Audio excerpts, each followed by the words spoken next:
Ég set fund í bæjarstjórn, þetta er fundur númer 3511 og fyrir okkur liggur dagskrá í 10 liðum.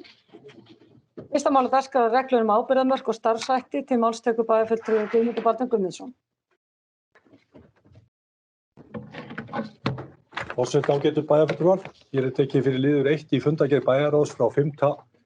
maí 2022. Þar voru lögð fram drög að endurskoðun reglum ábyrgðarmörk stjórnenda, kjörinna fulltrúa og nefndarmanna hjá Akureyrarbæ og bæjarráð samþykkt reglurnar og vísaði til umræðu og afgreiðslu hér í bæjarstjórn.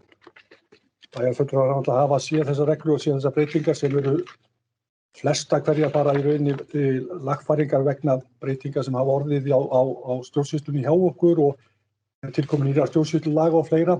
Við erum líka að taka þarna út ákvæði framkvæmdastjórn Akureyrar sem hefur ekki verið virkt í fjöldamörg ár og síðan síðast en ekki síst erum við í rauninni að taka inn þarna síðustu greinina í samþykktunum, það er samskipti kjörinna fulltrúa og starfsmanna og þarna er bara verið að setja niður á blað þá er óskrifuð reglur sem hafa verið gilt hingað til varðandi samskipti kjörinna fulltrúa og starfsmanna.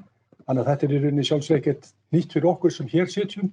Hins vegar er þörf á því að koma þessu inn í reglurnar og tímapunkturinn nú að koma þessu inn í reglurnar núna er bara það að reglurnar séu þá tiltækar þegar að ný bæjarstjórn tekur við störfum og eins og menn hafa séð þá væntanlega verður mjög mikil umskipti og þá er gott fyrir þá nýja bæjarfulltrúa að hafa reglurnar réttar.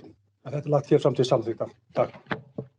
Það er bæjarfulltrúi Guðmundur Baldvin Guðmundsson, lokið máli sínu orðið í laust.